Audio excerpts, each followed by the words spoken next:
The scooter almost crashed into him. "Watch it!" he snapped, stepping back quickly as the delivery bike stopped inches from his leg. The girl pulled off her helmet, breathing fast. "You stepped into the road without looking!" She fired back immediately, her voice sharp, eyes fearless. He stared at her for a second, surprised by her boldness, then glanced at the delivery box strapped behind her. "You're late," he said suddenly. She frowned. "Excuse me?" He pointed at the address on his phone. "That package is mine." She checked quickly, then sighed. "Of course it is. Today is just perfect." She climbed down, pulling the box. "Sign here," she said, handing him her phone. He didn't take it. Instead, he looked around quickly, like he was checking something. She noticed. "Why are you acting like someone is chasing you?" she asked suspiciously. He didn't answer immediately, then said quietly, "Because someone is," before she could react. A black van turned into the street fast, brakes screeching loud. Men jumped out, shouting, "Lee Min-jun!" The man grabbed the package from her hand.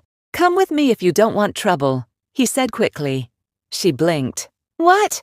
I'm not part of your drama." He grabbed her wrist, pulling her toward the alley. "You are now." She tried to resist. "Let go of me." But the men were already running toward them. "Stop!" one shouted. Min-jun turned. "Run!" he said, dragging her with him. They ran through narrow alleys, footsteps echoing behind them, her heart racing. "I just wanted to finish my deliveries," she shouted, breathless. "Complain later," he replied, turning sharply into another street. They ducked behind a stack of boxes as the men passed by, shouting orders. Silence fell heavy. She pushed him away. "What is wrong with you?" she whispered angrily. "Why am I being chased because of you?" He leaned against the wall, catching his breath. "Because you were holding something important," he said. She crossed her arms. "What exactly is in that box?" He looked at her, then at the package, his expression serious. "Something that can destroy a lot of powerful people." She blinked slowly.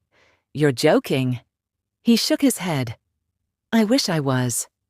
Her name was Zuri. She came from Nigeria to Busan, trying to build a better life, working as a delivery rider during the day, studying at night. She didn't have time for trouble, but trouble just found her. She pointed at the box. "Open it," she demanded. Min-jun hesitated. "It's not safe here." She rolled her eyes. "Nothing about this is safe. Already open it." He exhaled slowly, then opened the box carefully. Inside was not food or goods, but a flash drive and documents. Zuri frowned. "This is what they are chasing us for?" He nodded. "This contains proof of illegal deals involving major companies and politicians." She stepped back slightly. "Then take it to police." He laughed once, bitterly. "You think it's that simple?" She looked confused. "If I go to the wrong people, this disappears, and I disappear with it." Silence. She stared at him, processing everything. "So what now?" she asked. He looked at her. "Now you decide if you walk away or stay in this mess." She shook her head. "I didn't choose this." He replied calmly. "But you're in it." They moved quickly through back streets, avoiding main roads. Zuri kept looking behind them. "I can't believe this is happening," she muttered. Min-jun glanced at her. "You're handling it better than most people would," she scoffed. "That's because I haven't had time to panic yet." He almost smiled. "Fair enough." They reached a small cafe hidden in a quiet street. Min-jun pushed the door open. "We're safe here for now," he said. Zuri hesitated. "You trust this place?"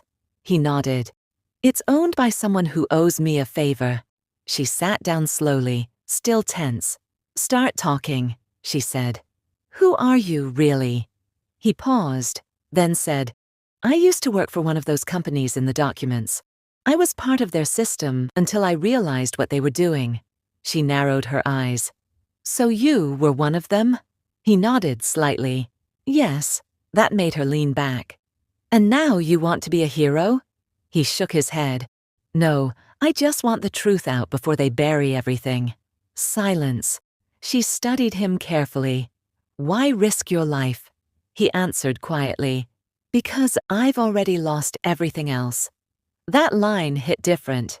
She didn't respond immediately. Instead, she looked down at the flash drive, then back at him. So what do you need? She asked. He looked surprised. You're staying. She shrugged slightly. If I leave now, they might still come after me. I already saw too much. He nodded slowly. I need help moving this safely and exposing it publicly. She crossed her arms. And you think a delivery girl can help you do that? He looked at her directly. You move around the city without drawing attention. You know the streets better than anyone. Right now, you're the safest way to move this information. She exhaled slowly. This is crazy. He nodded. Completely. Action picked up again when they left the cafe. Zuri led this time, weaving through streets faster, smarter, avoiding main checkpoints. Stay close, she said confidently. Minjun followed, impressed. You weren't lying about knowing the city. She smirked slightly. Told you, I survived challenges. They reached a subway entrance when suddenly two men blocked the path.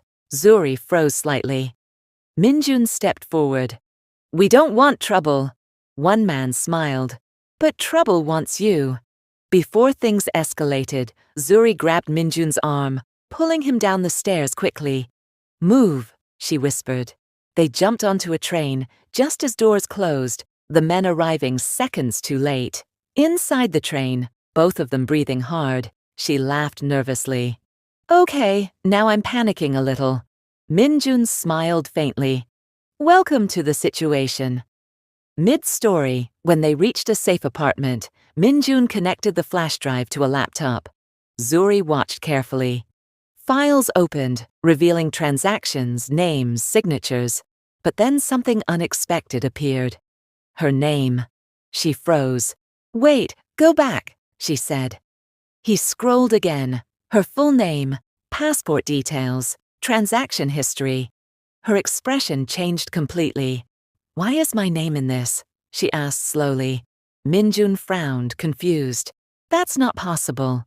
She stepped closer, reading carefully, then realized something deeper. These transactions, they passed through accounts linked to my scholarship fund. She looked at him. I didn't know any of this. He stared at her, shocked. That means, she finished, I've been used as part of their system without knowing. Silence hit hard. Everything shifted.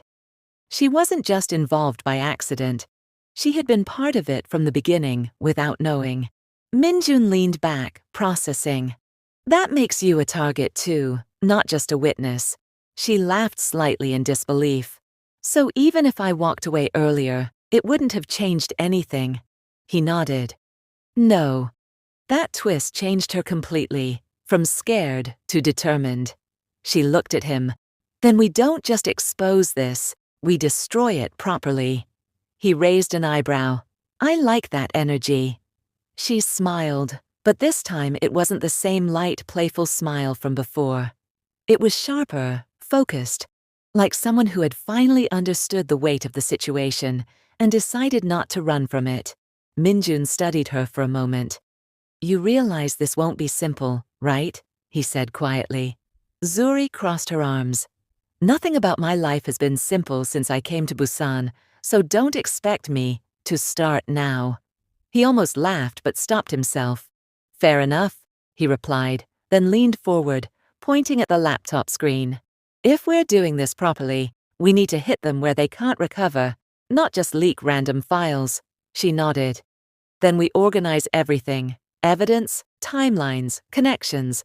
Make it impossible for them to deny. He looked at her, impressed. You think fast. She shrugged. I learn fast. Hours passed as they worked side by side, the small apartment filled with the sound of typing, clicking, and quiet arguments. No, this file comes before that one. It shows the starting point, Zuri insisted. And this one shows the expansion. It proves intent, Minjun countered. She leaned closer, scanning the data. Then, we connect both and show pattern. He paused, then nodded slowly. That works. Tension shifted between them. No longer strangers thrown into chaos, but partners building something dangerous together. At one point, Zuri stopped typing suddenly. Wait, she said quietly. Min-jun looked up. What? She pointed at the screen. These transactions, they repeat every 3 months, but the account names change. He leaned in closer. That's how they avoid detection. Rotating identities. She shook her head. No, not just that. Look at the authorization codes. He narrowed his eyes. They're identical. Silence fell for a second, then realization hit him. Which means the same person approved all of them. Zuri turned to him. Someone high level. He nodded slowly. Very high level. Before they could dig deeper, a loud knock hit the door. Both of them froze instantly. Zuri whispered, You expecting someone? He shook his head slowly. No. The knock came again, louder this time, followed by a voice. We know you're inside. Open the door. Zuri's heart jumped. That was fast, she whispered. Min-jun stood quickly, unplugging the laptop. We have to move now. She grabbed the flash drive. Back exit, she asked. He nodded. Yes, stay close. They moved quietly toward the back hallway, footsteps heavy outside the front door, the handle rattling. Open it now, the voice demanded. Zuri glanced at Min-jun. They're not playing, he replied. Neither are we. They slipped out through the back stairwell, moving down quickly, footsteps echoing slightly. Zuri whispered, If they catch us? Min-jun answered calmly, Then we don't let them. She looked at him. You say that like it's easy. He replied, It's not, but panic won't help us now. They reached the alley, stepping out into the cold night air. But just as they moved forward, another figure appeared at the end of the alley, blocking their path. Zuri stopped immediately. Seriously, she muttered. Min-jun stepped slightly in front of her. Stay behind me. The man smirked. Nowhere to run this time, Zuri whispered. I hate that sentence. Then suddenly, she grabbed a loose trash can lid beside her, throwing it hard toward the man. It hit his arm, knocking him off balance. Now, she shouted, grabbing Min-jun's hand, pulling him in the opposite direction. They ran fast, turning corners, jumping over obstacles, adrenaline pushing them forward. Remind me never to underestimate you again, Min-jun said, breathless. You should have learned that already, she shot back. They didn't stop until they reached a crowded night market, blending into the moving crowd. Zuri slowed down slightly, breathing hard.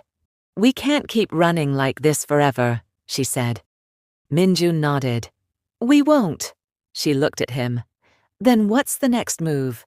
He paused, thinking quickly, then said, We split the data. She frowned. Explain. If one of us gets caught, the other still has part of the evidence. She shook her head immediately. No, we stay together. We finish this together. He looked at her seriously. That's risky. She stepped closer.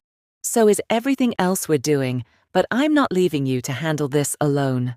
Silence stretched for a moment, then he sighed. You're impossible. She smiled slightly. And you're lucky I am. They found another temporary spot, a small internet cafe hidden above a convenience store.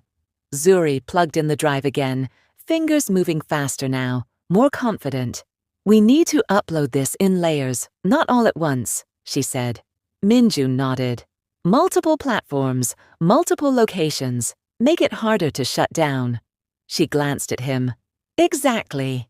Tension filled the room again, but this time it felt controlled, focused, like they were finally ahead instead of just reacting to danger. Almost there, she whispered, as progress bars filled slowly. Suddenly, her screen froze. No, no, no, she muttered, tapping keys. Min-jun leaned over. What happened? She clenched her jaw. They're trying to block the upload remotely. His expression hardened. They found us faster than expected. She looked up at him. Then we push harder. He nodded. Do it. She rerouted connections, switching networks rapidly, fingers moving with urgency. Come on, she whispered. Then suddenly, the upload resumed, jumping forward. Yes, she breathed. Minjun allowed himself a small smile. That's it. Seconds stretched like minutes, until finally the screen flashed. Complete. Zuri leaned back, exhausted. Done, she said quietly. For a moment, neither of them spoke, just breathing in the silence. Then outside they heard sirens, distant but growing louder. Minjun stood. Time to leave again. Zuri closed the laptop. Yeah, but this time we're not running away, she said firmly. We're just moving forward. They stepped out into the night again. But something had changed. The fear was still there, but it no longer controlled them. As they walked through the crowded streets of Busan, Zuri glanced at him. You know, this started with me just trying to deliver food, right? He laughed softly. And now you're exposing a national-level corruption case. She shook her head, smiling slightly. Life is strange. He looked at her more seriously. No, you're strong. That's the difference. She paused at that, then said quietly, Maybe. Or maybe I just refuse to stay scared. He nodded. That's strength. Days later, news exploded. Investigations began. Arrests followed. The truth couldn't be hidden anymore. Zuri stood on a bridge overlooking Busan city lights. Minjun walked beside her. You could have walked away, he said. She smiled slightly. And miss all this? He laughed softly. You're not normal. She nodded. I know. He looked at her for a moment, then said quietly, Thank you for staying. She replied, You didn't give me a choice, remember? He smiled. Still, you chose to fight. They stood there in silence, watching the city that almost swallowed them, but didn't. Moral lesson of this story. Sometimes you don't choose the situation, but you choose how you respond to it. Fear will always try to push you to run, but courage is what turns ordinary people into the reason truth survives. And the strongest connections are built not in comfort, but in moments where everything could fall apart, yet you still choose to stand together.